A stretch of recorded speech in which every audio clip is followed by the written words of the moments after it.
వేలాది మంది ఉపాధ్యాయులతో ఈ ఎల్బీ స్టేడియంలో ఆత్మీయ సమ్మేళనం ఏర్పాటు చేసి మొన్న డిసెంబర్లో జరిగిన ఎన్నికలలో మా పార్టీ మా ప్రభుత్వం ఏర్పడడానికి సాయశక్తుల సహకరించిన ఉపాధ్యాయుల అందరినీ కలవాలని ఒక ఆత్మీయ సమ్మేళనం ఏర్పాటు చేయాలని పెద్దలు ప్రొఫెసర్ కోదండరామ్ గారితో మాట్లాడి ఉపాధ్యాయ సంఘాలతో సంప్రదించి ఎల్బీ స్టేడియంలో మేము పదవీ బాధ్యతలు తీసుకున్నామో అదే ఎల్బీ స్టేడియంలో ఉపాధ్యాయులతో ఆత్మీయ సమ్మేళనం ఏర్పాటు చేయండి అని చెప్పి మా అధికారులకు కోదండరామ్ గారికి విజ్ఞప్తి చేయడం జరిగింది.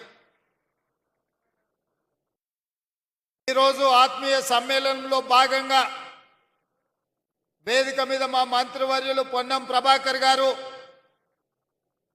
మా సహచర శాసనసభ్యులు, ప్రభుత్వ సలహాదారులు, తెలంగాణ చీఫ్ సెక్రటరీ గారితో పాటు విద్యాశాఖకు సంబంధించిన అధికారులు, వివిధ ప్రజాప్రతినిధులు తెలంగాణలో దాదాపుగా 30,000 పాఠశాలలో ఉన్న ఉపాధ్యాయులు అందరూ కూడా వేలాదిగా తరలి వచ్చి ఈ ఆత్మీయ సమ్మేళనంలో పాల్గొన్నందుకు మీకు అందరికీ మనస్ఫూర్తిగా ధన్యవాదాలు, కృతజ్ఞతలు. మిత్రులారా, ఎవరైనా తెలంగాణ ఎక్కడుంది, తెలంగాణ భవిష్యత్తు ఎక్కడుంది అని ఈ క్షణం నన్ను అడిగితే తెలంగాణ యొక్క భవిష్యత్తు ఎల్బీ స్టేడియంలో ఉంది. వేలాది మంది ఉపాధ్యాయుల రూపంలో ఈ తెలంగాణ ఉద్యమమే కాదు, తెలంగాణ రాష్ట్ర ఏర్పాటు ప్రక్రియలో తమదైన శైలిలో క్రియాశీలక పాత్ర పోషించడమే కాదు, ఇవాళ 60 లక్షల మంది విద్యార్థులు ఉజ్వల భవిష్యత్తు కోసం తమ తల్లిదండ్రులు కష్టపడి రూపాయి కూడబెట్టి తమ పిల్లలు చదువుకోవాలి, తమ పిల్లలు విద్యలో రాణించాలి, వాళ్ళు డాక్టర్లు, లాయర్లు, ఇంజనీర్లుగా, ఐఏఎస్లు, ఐపీఎస్లు, ఐఎఫ్ఎస్ అధికారులుగా మారాలి, వారు ప్రజాప్రతినిధులై, ఎమ్మెల్యేలై, మంత్రులై ఈ తెలంగాణ రాష్ట్రానికి ముఖ్యమంత్రులు కావాలి అని పేద విద్యార్థుల తల్లిదండ్రులు 30,000 పాఠశాలల్లో 26 లక్షల మంది విద్యార్థులను మీ చేతిలో పెట్టినరు. అదే తెలంగాణ భవిష్యత్తు. ఆ తెలంగాణ భవిష్యత్తు మీ చేతిలో ఉంది అని చెప్పి నేను చెప్పదలుచుకున్నా. ఇవాళ నేను చెప్పవలసిన అవసరం లేదు, మీరే 10 మందికి పాఠాలు చెప్పి సమాజంలో ఉన్న రుగ్మతల మీద ఏ రకమైన కార్యాచరణతో ముందుకు వెళ్ళాలో సంపూర్ణమైన అవగాహన ఉండి దాదాపుగా 26,000 పాఠశాలల్లో, గ్రామాలలో, అదేవిధంగా తండాలలో, గూడాలలో, మారుమూల పల్లెల్లో ఈ తెలంగాణ నిర్మాణం కోసం, ఈ జాతి నిర్మాణం కోసం కృషి చేస్తున్న మీకు ప్రతి విషయం తెలుసు. తెలంగాణ ఉద్యమాన్ని ఉవ్వెత్తున లేవడానికి, ఊరున ప్రాకడానికి, తెలంగాణ రాష్ట్ర సాధనలో ఉపాధ్యాయుల పాత్రను ఎవరు కాదనలేరు. ఆనాడు మేమందరం భావించినాం, తెలంగాణ రాష్ట్రం వస్తే మన విద్యా విధానం మెరుగవుతుంది. మన ఉపాధ్యాయులకు ప్రభుత్వం నుంచి గౌరవం దక్కుతుంది. మన విద్యార్థులకు అవసరమైన మౌలిక వసతులు మెరుగవుతాయి. తప్పకుండా తెలంగాణ విద్యా విధానం బాగుపడుతుంది అని అనుకున్నాం. మీకందరికీ తెలుసు 2009లో రాజకీయ పార్టీలు తెలంగాణ రాష్ట్ర సాధనలో విఫలం చెంది ఏమి చెయ్యాలని కింకర్తవ్యంతో ఉన్నప్పుడు అందరూ కలిసి ప్రొఫెసర్ కోదండరాం గారిని పొలిటికల్ జేఏసీ కన్వీనర్గా వారికి బాధ్యత ఇచ్చిండ్రు. వారు కూడా మీలాంటి ఉపాధ్యాయుడే మాలాంటి విద్యార్థులకు చదువు చెప్పిన ప్రొఫెసర్గా వారు తెలంగాణ ఉద్యమానికి బాధ్యత వహించిన తర్వాతనే తెలంగాణ రాష్ట్రాన్ని మనం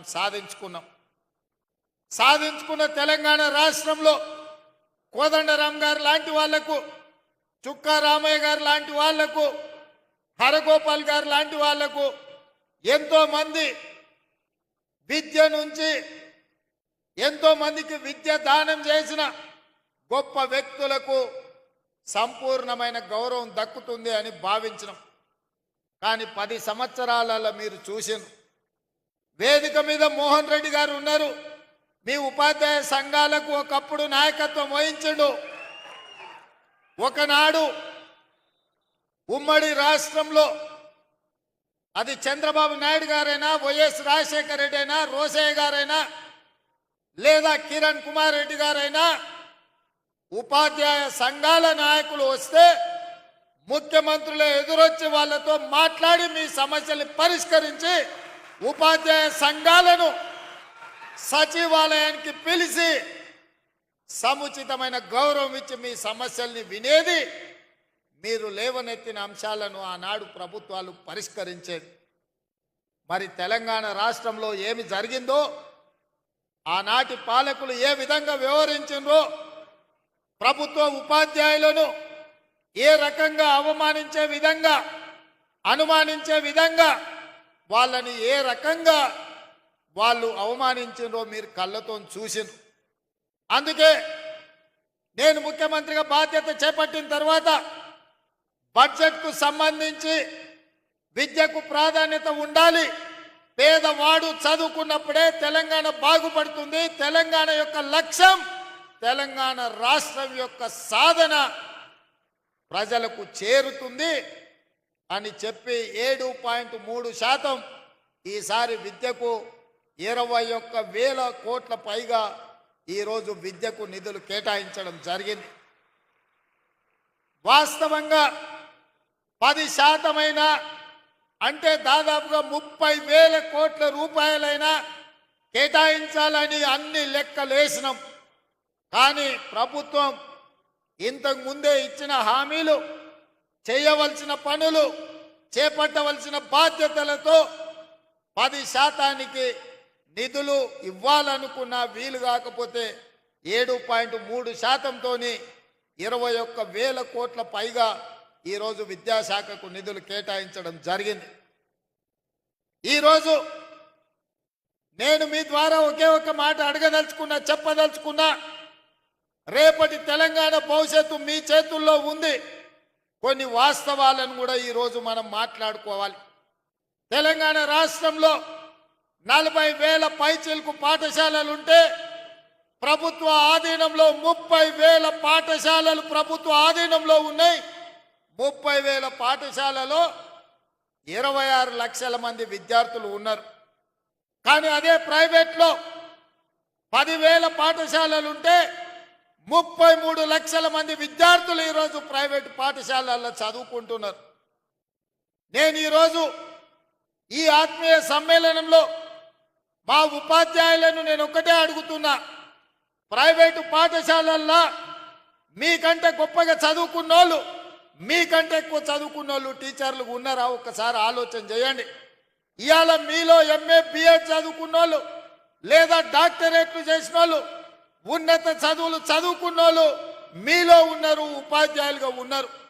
కానీ అదే ప్రైవేట్ పాఠశాలల్లో ఇంటర్ పాస్ అయ్యో, డిగ్రీ ఫెయిల్ అయ్యో మీలో సగం చదువు లేని వాళ్ళు ఇవాళ ప్రైవేట్ పాఠశాలల్లో పాఠాలు చెప్తున్నారు. మరి 10,000 పాఠశాలల్లో 33 లక్షల మంది విద్యార్థులు అక్కడుంటే 30,000 పాఠశాలల్లో 26 లక్షల మంది విద్యార్థులు ఇవాళ మన ప్రభుత్వ పాఠశాలల్లో ఉన్నారు. అంటే ఎక్కడో ఒక లోపం ఉన్నది. ఆ లోపం పాలకులైన మా వైపు నుంచి కూడా ఉండొచ్చు. నేను టీచర్లను బ్లేమ్ చేయదలుచుకోలేదు. ప్రభుత్వం సరైన విధంగా నిర్వహించకపోవడం, మౌలిక వసతులు ఏర్పాటు చేయకపోవడం, కనీసం పాఠశాలల్లో ఊడవడానికో తూడవడానికో, కనీసం టీచర్లకు తాగడానికి మంచినీళ్ళు ఇవ్వడానికి పారిశుద్ధ్య కార్మికులు లేకపోవడం కూడా కావచ్చు. ప్రభుత్వ పాఠశాలల గ్రామాలలో ఉండే ప్రజాప్రతినిధులు ఎండాకాలం సెలవులు వస్తే బర్ల కొట్టంగా మార్చి ప్రభుత్వ పాఠశాలల బర్రెల్ని కట్టేసే పరిస్థితులు కూడా గ్రామాలలో ఉన్నాయి. కనీసం ఆడపిల్లలు లేదా మహిళా టీచర్లు స్కూల్కి వస్తే పొద్దు నుంచి సాయంత్రం వరకు ఉంటే కనీసం టాయిలెట్స్ వసతి కూడా ప్రభుత్వాలు కల్పించకపోవడం కూడా ఒక కారణం అయి ఉండొచ్చు. ఇలా ఆడపిల్లలు చదువుకోవాలి అంటే మగపిల్లలకి ఏదైనా వెసులుబాటు ఉండొచ్చు. కానీ ఇలా ఆడబిడ్డలైన టీచర్లకు కానీ విద్యార్థులకు పాఠశాలల కనీస మౌలిక వసతులు లేకపోవడం కూడా ఒక కారణం అయి ఉండొచ్చని నేను ఈరోజు భావిస్తున్నా. కనీసం పాఠశాలల్లో టీచర్లకు మంచినీళ్ళు ఇవ్వడానికో, పాఠశాలను ఊడవడానికో కూడా చిన్న చిన్న పారిశుద్ధ్య కార్మికులు లేకపోవడం కూడా ఇవాళ మనం ఆలోచన చేయాల్సిన అవసరం ఉన్నది మిత్రులారా. అందుకే ఈరోజు ఈ ప్రభుత్వం స్పష్టంగా పాఠాలు చెప్పే టీచర్లకు గత 10 సంవత్సరాలలో నాకు తెలిసి ఏనాడు కూడా 1వ తారీఖు నాడు జీతాలు ఇచ్చిన సందర్భం లేదని నేను భావిస్తున్నా.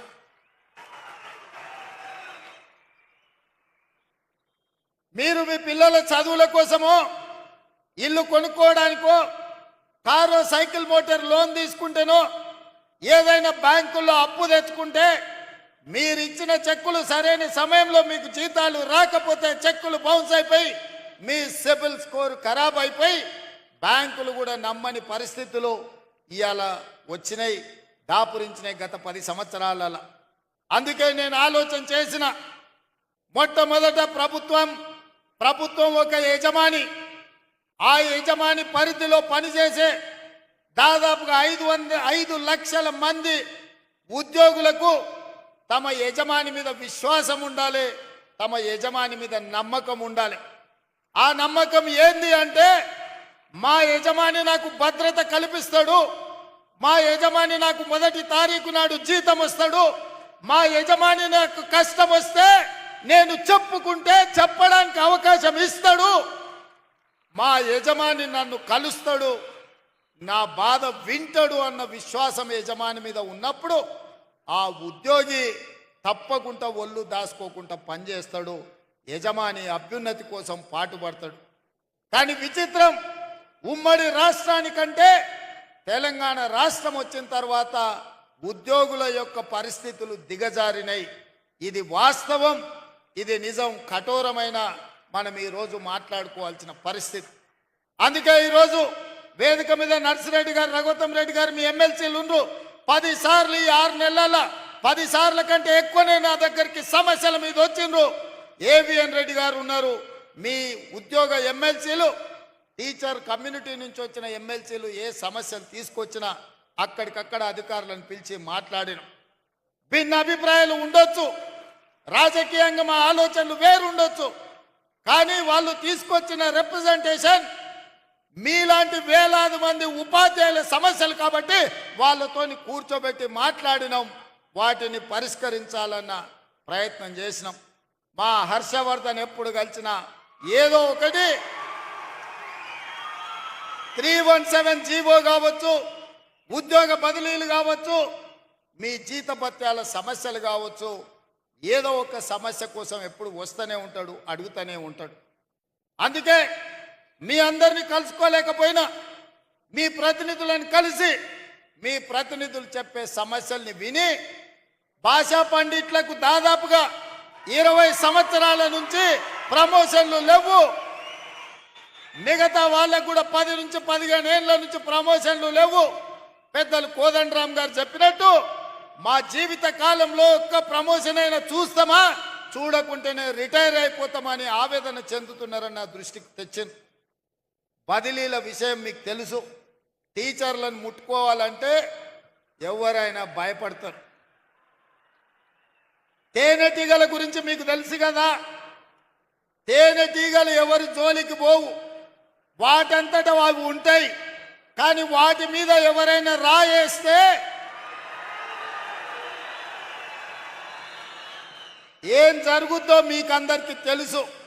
అట్లనే టీచర్లు కూడా వాళ్ళ పాటికి వాళ్ళు జాగ్రత్తగా ఉంటారు. వాళ్ళని ఎవరైనా గులకరాయితో కొడితే వాళ్ళందరూ తేనెటీగలుగా మూకుమ్మడిగా ఏకదాటిన ఎవరి పనైనా చేస్తారని నేను సంపూర్ణంగా నమ్ముతా.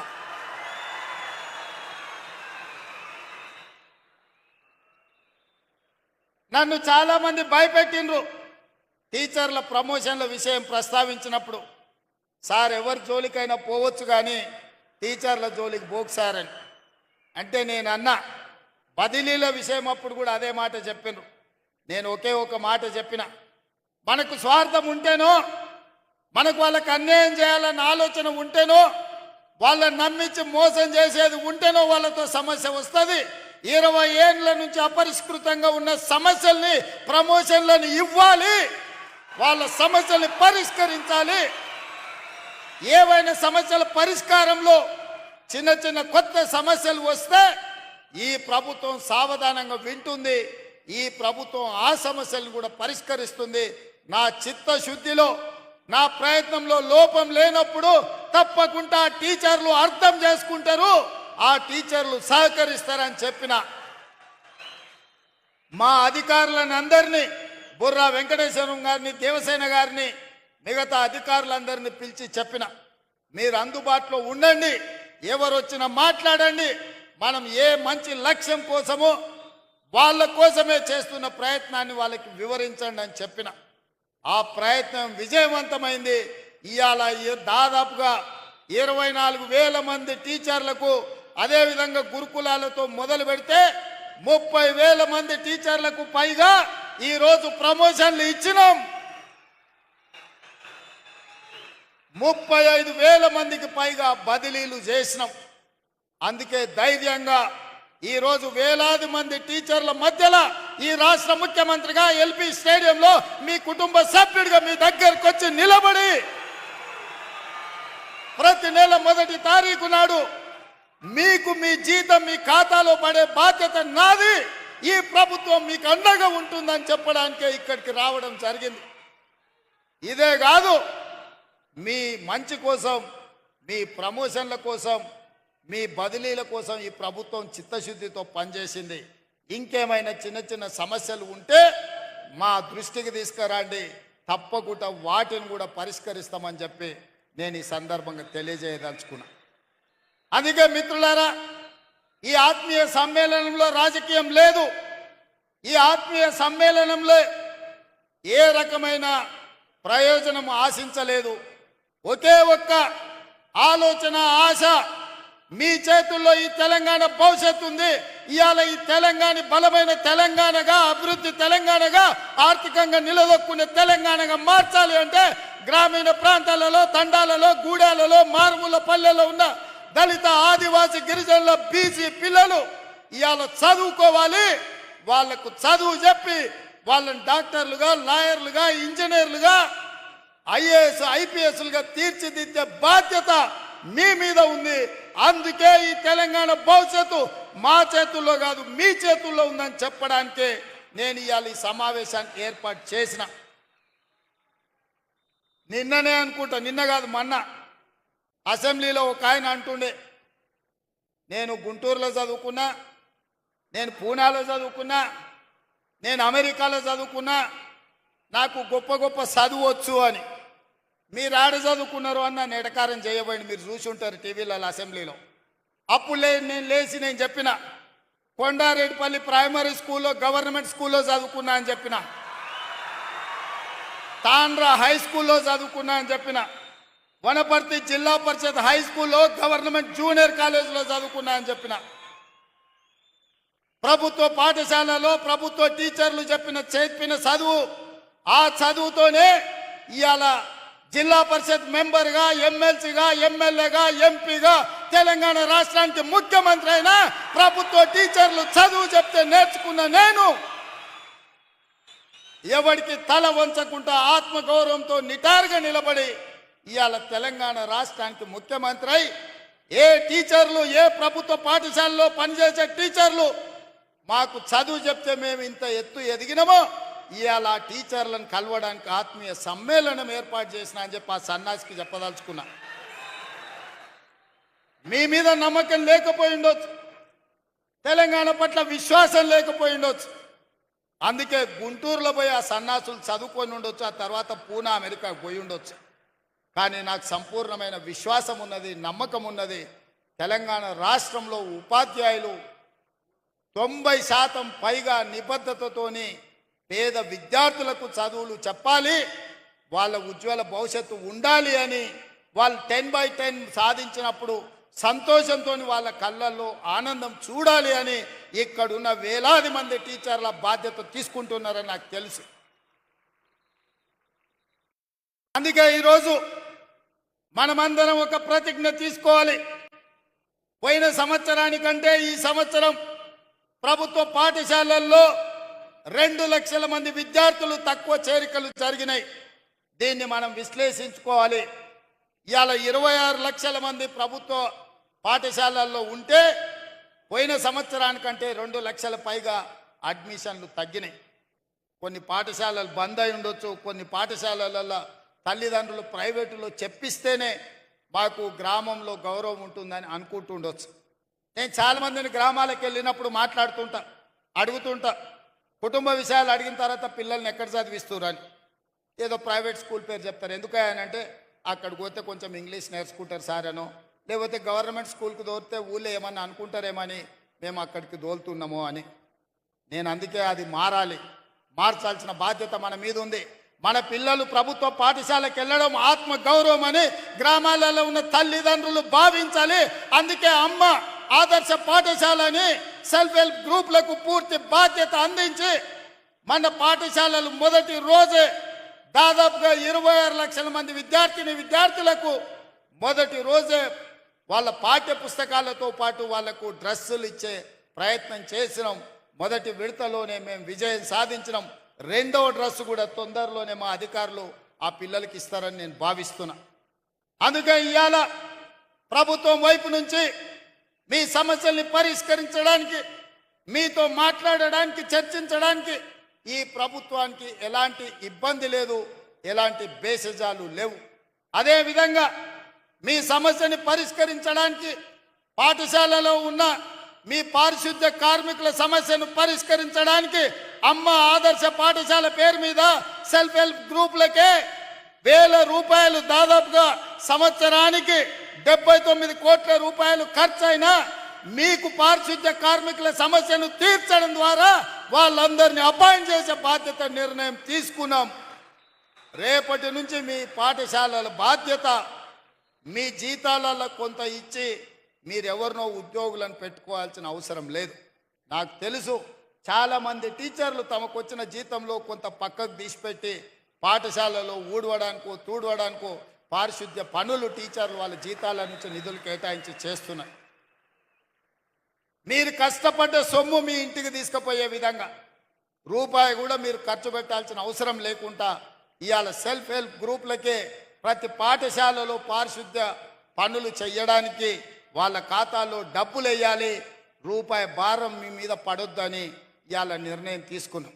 అదేవిధంగా వ్యవసాయానికి ఉచిత కరెంట్, ఇళ్లలో ఉచిత కరెంట్, ఇన్ని ఉచిత కరెంట్లు ఇచ్చినప్పుడు పాఠశాలల్లో కంప్యూటర్లు ఉండాలన్నా, లేకపోతే సాంకేతిక నైపుణ్యం పెరిగిన ఈ సందర్భంలో మీరు అక్కడ వాళ్ళకి విద్య చెప్పాలి అని అంటే విద్యుత్ ఉండాలి. మీ విద్యాశాఖ మీ విద్యుత్ బిల్లులు చెల్లించరు. విద్యుత్ శాఖ వాళ్ళేమో బిల్లులు కట్టకపోతే మీకు కరెంట్ ఇయ్యరు. నేను ఆలోచన చేసిన, రైతులకు ఇచ్చినప్పుడు పేదవాళ్లకు 200 యూనిట్లు ఉచితంగా ఇచ్చినప్పుడు తెలంగాణ జాతి నిర్మాణము తెలంగాణ భవిష్యత్తు పాఠశాలల్లో ఉంటే పాఠశాలల్లో ఎందుకు ఉచితంగా విద్యుత్ ఇవ్వద్దు? తెలంగాణ రాష్ట్రంలో ఉన్న 30,000 పాఠశాలల్లో ఉచితంగా విద్యుత్ ఇవ్వండి. ఆ భారాన్ని రాష్ట్ర ప్రభుత్వమే తీసుకుంటుంది. అది నా బాధ్యత అని చెప్పి ఈరోజు మీ పాఠశాలల్లో కూడా ఉచిత విద్యుత్తుకు ఏర్పాట్లు చేయండి అని చెప్పి మా ప్రభుత్వ అధికారులకు నేను ఆదేశాలు ఇచ్చిన. అందుకే మిత్రులారా, వేదిక మీద ఉన్న పెద్దలతో పాటు ఇక్కడికి విచ్చేసిన వేలాది మంది ఉపాధ్యాయులతో నా విజ్ఞప్తి ఒక్కటే. ఇవాళ ఈ తెలంగాణ భవిష్యత్తు మీ చేతిలో ఉంది. ఈ తెలంగాణ పునర్నిర్మాణం మీ చేతుల్లోనే ఉంది. ప్రభుత్వ పాఠశాలలు బాగుపడ్డప్పుడు, పేదవాళ్ళ పిల్లలు చదువుకున్నప్పుడు, దళితులు, గిరిజనులు, ఆదివాసీలు, బలహీన వర్గాలకు, మైనారిటీలకు సంబంధించి మహిళలకు సంబంధించిన పిల్లలు ఈరోజు పాఠశాలల్లో చదువుకొని బాగుపడితేనే ఈ తెలంగాణ బలపడుతుంది. ఈ తెలంగాణ బలపడితేనే ప్రపంచంతో మనం పోటీ పడతాం. ఇవాళ ఈ తెలంగాణ బలపడాలి అని అంటే మనమందరం కార్యదీక్షతో పని చేయాలి. మనందరం ఈ తెలంగాణలో కేజ్రీవాల్ 3 సార్లు ఢిల్లీలో గెలిచిండంటే ఎందుకో మీకు తెలుసా మిత్రులారా? బస్తీలలో ప్రభుత్వ పాఠశాలలను మెరుగుపరిచిండు, మెరుగైన విద్యను పేదవాళ్లకు చేర్చిండు. కాబట్టే ఢిల్లీలో కేజ్రీవాల్ 3 సార్లు ముఖ్యమంత్రిగా గెలిచిండు. మరి ఇప్పుడు నేను అడుగుతున్న మిత్రులారా, మళ్ళోసారి నన్ను ఇక్కడ చూడాలంటే మీరు పని చేయాలి. మళ్ళోసారి ఈ తెలంగాణ రాష్ట్రంలో ప్రజాప్రభుత్వం ఉండాలి. మళ్ళీ తెలంగాణ దొరల గడిలలో బందీ కాకూడదు. పేద ప్రజలకు విముక్తి జరగాలి. పేదలు అనుకున్న లక్ష్యం చేరాలి. పేదవాడు ఆత్మగౌరవంతో బతకాలి. ఈ తెలంగాణ నిర్బంధాల మధ్య కొనసాగకూడదు. ఈ తెలంగాణ నిర్బంధ సంఖ్యలు తెగాలి అనంటే మీరు పేదలకు చదువు చెప్పాలి. మీరు పేదలకు చదువు చెప్పినప్పుడే, పేదలకు విద్యను అందుబాటులోకి తెచ్చినప్పుడే ఈ ప్రభుత్వానికి మంచి పేరు వస్తుంది. మా మిత్రులు, ప్రజాప్రతినిధులు, నా సహచరులు అంతా బాగుంటే వాళ్ళకందరికీ హోదాలు వస్తాయి. కానీ వాళ్ళందరికీ హోదాలు రావాలంటే అంతా బాగా మీరే చూడాలి. నా బాధ్యత మీదే. మీరే మా ప్రభుత్వానికి బ్రాండ్ అంబాసిడర్లు. మా ప్రభుత్వం సంపూర్ణంగా మిమ్మల్ని విశ్వసిస్తుంది. ఈ ప్రభుత్వం మొన్న నిలబడ్డదన్నా, రేపు మళ్ళీ గెలవాలన్నా ఈ ఉపాధ్యాయుల సహకారం ఉండాలి. పేదలకు విద్యను నేర్పండి. పేదలను బడి బయట పిల్లల్ని బడికి తీసుకురండి. మీకు ఏం కావాలనో అన్ని ఇచ్చే బాధ్యత నాది. పేదలకు విద్య నేర్పించే బాధ్యత మీది. అప్పుడే మన తెలంగాణ సాధించుకున్న తెలంగాణ ప్రజా ప్రయోజనం చేకూరుతుంది. అదేవిధంగా స్పోర్ట్స్ మీద కూడా ఇవాళ పాలసీలు తీసుకొస్తున్నాం. గ్రామీణ ప్రాంతాల నుంచి మండల కేంద్రాలలో కూడా మినీ స్టేడియంలు నిర్మించాలన్న ఆలోచన కాంగ్రెస్ పార్టీ చేస్తుంది. తప్పకుండా క్రీడల పట్ల విద్యార్థులను మళ్లించాలి. ఇవాళ నిన్నటి క్యాబినెట్లో నిఖత్ జరీన్కు, అదేవిధంగా సిరాజ్కు రూల్స్ అన్ని మినహాయింపునిచ్చి గ్రూప్ 1 DSP పోస్టులు క్రీడలలో రాణించినందుకు ఇచ్చినాం. ఇవాళ మీరు పిల్లల్ని క్రీడలలో ప్రోత్సహించండి. ఇవాళ ఒక స్కిల్స్ యూనివర్సిటీని పెట్టినాం. స్కిల్స్ యూనివర్సిటీ ఇది ఒక కొత్త ప్రయోగం. సర్టిఫికెట్లు తీసుకొని ఇంజనీరింగ్లుగా బయటకు వస్తారు, కానీ సాంకేతిక నైపుణ్యం ఉండడం లేదు. సాంకేతిక నైపుణ్యం లేనప్పుడు ఇంజనీర్ కంటే మేస్త్రే మేలని మనం అనుకుంటున్నాం. మీరందరూ కూడా ఇండ్లు కట్టుకుంటున్నారు. నాకు తెలిసి ఏ టీచర్ అయినా ఉద్యోగం వచ్చిన తర్వాత మొదట చేసే పని పెళ్లి చేసుకుంటారు. పెళ్లి చేసుకున్న తర్వాత కూడబెట్టి ఇల్లు కట్టుకుంటారు. టీచర్లు ఒక క్రమశిక్షణతోటి మొదట ఉద్యోగం కోసం కష్టపడతారు. ఉద్యోగం వచ్చిన తర్వాత జీవితంలో స్థిరపడాలి అని పెళ్లి చేసుకుంటున్నారు. పెళ్ళి అయిన తర్వాత భద్రత ఉండాలని ఇల్లు కట్టుకుంటున్నారు. మీరు ఇల్లు కట్టుకునేటప్పుడు చూసి ఉంటారు, ఇంజనీర్ల కంటే మేస్త్రీలే మెరుగ్గా కనిపిస్తున్నారు. వాళ్ళు ఇంజనీరింగ్ సర్టిఫికెట్ పట్టా పొందుతున్నారు, కానీ సాంకేతిక నైపుణ్యం ఉండడం లేదు. అందుకే ఆలోచన చేసి తెలంగాణలో 65 ITIలు ఉన్నాయి. ఈ 65 ITIలలో 30-40 సంవత్సరాల క్రితం ఇండస్ట్రియల్ ట్రైనింగ్ ఇన్స్టిట్యూట్గా మారి వాళ్ళకి ప్లంబర్ గానో, ఎలక్ట్రీషియన్ గానో, మెకానిక్ గానో రకరకాల ట్రైనింగ్లు 30-40 సంవత్సరాల క్రితం తయారు చేసిన సిలబస్ వాళ్ళకు నేర్పుతున్నారు. చదువుకున్న చదువుకు బయటకు వస్తే సంబంధం లేకుండా పోయింది. నేర్చింది ఒకటైతే అవసరం ఇంకొకటి. అందుకే ఆలోచన చేసి ముఖ్యమంత్రి అయిన తర్వాత రాష్ట్రంలో ఉన్న 65 ఐటీఐలను అన్నిటిని పరిశీలించి ఇవి ఏమాత్రం ఉపయోగం లేదు అని టాటా కంపెనీతో మాట్లాడి 2400 కోట్ల రూపాయలతోటి అందులో 86% అంటే దాదాపుగా 2100 కోట్లు టాటా సంస్థ కేటాయించింది. 316 కోట్లు తెలంగాణ రాష్ట్ర ప్రభుత్వం. 86% వాళ్ళు ఇస్తే 14% మ్యాచింగ్ గ్రాంట్ ఇచ్చి ఈ 65 ఐటీఐలను ఏటీసీలుగా, ఏటీసీ అంటే అడ్వాన్స్డ్ టెక్నాలజీ సెంటర్లుగా మార్చి ప్రతి సంవత్సరం 4 లక్షల మంది నిరుద్యోగ యువకులకు ఐటీఐలలో ట్రైనింగ్ ఇచ్చి మిడిల్ ఈస్ట్ కంట్రీస్తో పాటు ఇవాళ మన రాష్ట్రంలో కన్స్ట్రక్షన్లో కానీ ఫార్మాలో కానీ మిగతా శాఖలలో పనులు చేయడానికి వాళ్ళకి శిక్షణ ఇవ్వడానికి ఇవాళ ప్రభుత్వం నిర్ణయం తీసుకొని ముందుకు వెళ్తున్నది. ఇదే కాదు, ఒకప్పుడు కాకతీయ ఉస్మానియా యూనివర్సిటీలతో పాటు ఆనాడు కాంగ్రెస్ పార్టీ మహబూబ్ నగర్లో, నల్గొండలో, కరీంనగర్లో, నిజామాబాద్లో, Palamuru university, Satavahana university, Mahatma Gandhi university ఇవాళ చాలా యూనివర్సిటీలను నెలకొల్పింది. ఈ యూనివర్సిటీలలో చదువుకున్న వాళ్ళందరికీ పట్టాలు వస్తున్నాయి, పట్టభద్రులు అవుతున్నారు. కానీ సాంకేతిక నైపుణ్యం ఆశించిన మేరకు లేకపోవడం వల్ల నిరుద్యోగ యువకులుగా మారుతున్నారు. అందుకే ఆలోచన చేసి నిన్న మంత్రివర్గంలో యంగ్ ఇండియా స్కిల్స్ యూనివర్సిటీ మొత్తం పీపీపీ మోడల్లో పబ్లిక్ ప్రైవేట్ పార్ట్నర్షిప్లో ప్రభుత్వం వైపు నుంచి సహకారాన్ని అందించి ఎప్పటికప్పుడు నూతన సిలబస్ని కార్పొరేట్ కంపెనీలను కూడా అందులో భాగస్వాములను చేసి డాక్టర్ రెడ్డి ల్యాబ్స్ నుంచి మొదలు పెడితే ఎస్బీఐ వరకు వివిధ రంగాల సంస్థలను పనిచేసే వాళ్ళను భాగస్వాములను చేసి సిలబస్ వాళ్ళే తయారు చేపిస్తారు, శిక్షణ వాళ్ళే ఇస్తారు. శిక్షణ పొందిన విద్యార్థులను వాళ్ళే వాళ్ళ సంస్థలలో ఉద్యోగాలు ఇచ్చే విధంగా వాళ్ళతోని ఒప్పందాలు చేసుకొని ముచ్చర్లలో 57 ఎకరాలల్లా 150 కోట్లతోని యంగ్ ఇండియా స్కిల్స్ యూనివర్సిటీని నిన్న ప్రారంభించుకున్నాం. రేపటి భవిష్యత్తు సాంకేతిక నైపుణ్యం ఉన్న వాళ్ళకే ఈ ప్రపంచంలో స్థానం ఉంటుంది. అందుకే ప్రతి సంవత్సరం 20,000 మందిని అక్కడ శిక్షణ ఇచ్చి ఫార్మా రంగంలో, హెల్త్ దాంట్లో, ఎడ్యుకేషన్ దాంట్లో, అదే విధంగా కన్స్ట్రక్షన్ సైడ్ ఇట్లా 17 విభాగాలలో శిక్షణని ఇవ్వాలి అని చెప్పి ఇవాళ ప్రభుత్వం నిర్ణయం తీసుకున్నది. మరి ఇవన్నీ జరగాలి, క్రీడల్లో రాణించాలి అని అంటే నెక్స్ట్ రాబోయే రోజుల్లో మనం స్పోర్ట్స్ పాలసీ తెస్తున్నాం. ఏ మెడల్ సాధిస్తే ఎంత నగదు బహుమతి ఇవ్వాలి, ఏ స్థాయి ప్రభుత్వం ఉద్యోగం ఇవ్వాలనేది కూడా ఒక పాలసీ తెస్తున్నాం. గత ప్రభుత్వం నచ్చితే నజరానా, నచ్చకపోతే జుర్మానా విధానం ఉండే. ఇప్పటి నుంచి అట్లా కాకుండా ఏ మెడల్ సాధిస్తే వాళ్లకు ఎక్కడ ఉద్యోగాలలో రిజర్వేషన్ ఇవ్వాలి, వాళ్ళకు విద్యలో రిజర్వేషన్లు ఇవ్వాలి. ఒక కంప్లీట్ స్పోర్ట్స్ పాలసీని తీసుకొస్తున్నాం. కొత్త స్టేడియంలో నిర్మించాలని, పీపీపీ మోడల్లో స్పోర్ట్స్ను ప్రోత్సహించాలని ఇవాళ మన ప్రభుత్వం నిర్ణయం తీసుకున్నది. ఇవన్నీ కూడా విద్యతో పాటు మానసిక వికాసం పెరగాలి అని అంటే ఇవాళ చాలా కాలేజీలలో నేను చెప్తున్నా, మరి మీరు తల్లిదండ్రులుగా ఉపాధ్యాయులుగా గమనిస్తున్నారో లేదో, 7th క్లాస్ పైబడ్డ పిల్లలు కూడా గంజాయి తాగుతున్నారు. ఇది ఆందోళనకరమైన పరిస్థితి. మీరు అనుకుంటుండొచ్చు కార్పొరేట్ స్కూల్లో ఎక్కువ ఫీజులు కడితే పిల్లలు భద్రంగా ఉన్నారని. అట్లేం లేదు. ప్రభుత్వ స్కూళ్ళ కంటే కూడా కార్పొరేట్ స్కూళ్ళలో చదువుకున్న వాళ్ళ పిల్లలు ఈరోజు రకరకాల వ్యసనాలకు బానిసలయ్యే పరిస్థితి.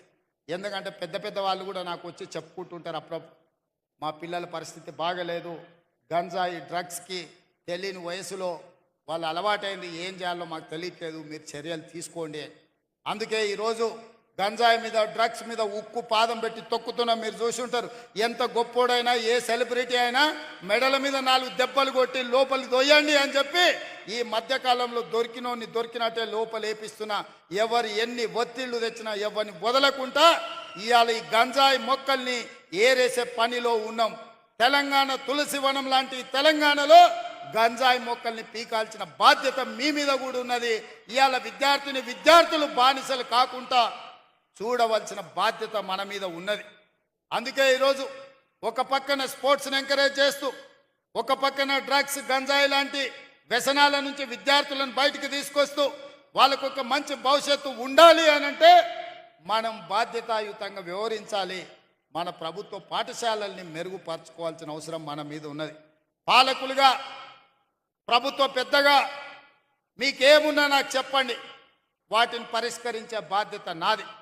మీరు బాధ్యత తీసుకోండి. పేదవాళ్ళ పిల్లలకు చదువులు చెప్పనికి మీరు నేర్పించిన విద్యనే రేపు ఈ తెలంగాణ భవిష్యత్తుకు పునాదిగా మారుతుంది.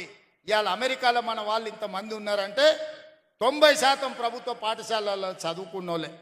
ఇవాళ ఈ రాష్ట్రాన్ని, దేశాన్ని, పక్క రాష్ట్రాలకైన ముఖ్యమంత్రులు ఎవరైనా ఉండొచ్చు. అది చంద్రబాబు నాయుడు గారా, నరేంద్ర మోడీ గారా, వైఎస్ రాజశేఖర రెడ్డి గారా, లేకపోతే మీ సోదరుడు రేవంత్ రెడ్డి అయిన ప్రభుత్వ పాఠశాలల్లో చదువుకొనే ఈరోజు రాణించగలిగినాం. మరి రేపటి భవిష్యత్తుకు కూడా పునాదులు వేయాల్సిన బాధ్యత మీ మీద, మా మీద ఉన్నదని నేను భావిస్తున్నా. అందుకే మిత్రులారా, ఈ ఆత్మీయ సమ్మేళనానికి దూర ప్రాంతాల నుంచి వచ్చి ఈ సమావేశాన్ని, సమ్మేళనాన్ని విజయవంతం చేసి మీరు తప్పకుండా ఈ ఎల్బీ స్టేడియం నుంచి ఒక స్ఫూర్తిని తీసుకొని, ఒక నమ్మకాన్ని, ఒక విశ్వాసాన్ని పేద విద్యార్థులకు కలిగిస్తారని, మీరు వెనక్కి వెళ్ళితే మీకు ఒక లక్ష్యం ఉంటుంది. ఆ లక్ష్యం పేద పిల్లలకు విద్య నేర్పడమే. పేద పిల్లల్ని క్రీడాకారులుగా తీర్చిదిద్దడంగానే మీరు వెనక్కి వెళ్తారని నేను భావిస్తున్నా. మీరందరూ ఆ కార్యక్రమానికి మనమందరం అంకితం అవుదామా? అన్నోళ్ళందరూ చేతులు ఎత్తండి పైకి. అందరు చూస్తున్న వెనకాల అక్కడ పైన ఉన్న మా అక్కలు కొంతమంది చేతి ఎత్తున్నట్లేరు. నాకు ఇక్కడ లైవ్లో కనిపిస్తుంది ఆన్ స్క్రీన్ మీద వెనకాల ఉన్న వాళ్ళు కూడా. మీ అందరూ సిద్ధమేనా? తప్పకుండా మన స్కూళ్ళను మనం బాగుపరుచుకుందామా? మన పిల్లల భవిష్యత్తును మనం తీర్చిదిద్దుదామా? సిద్ధమా? ధన్యవాదాలు సోదరులారా.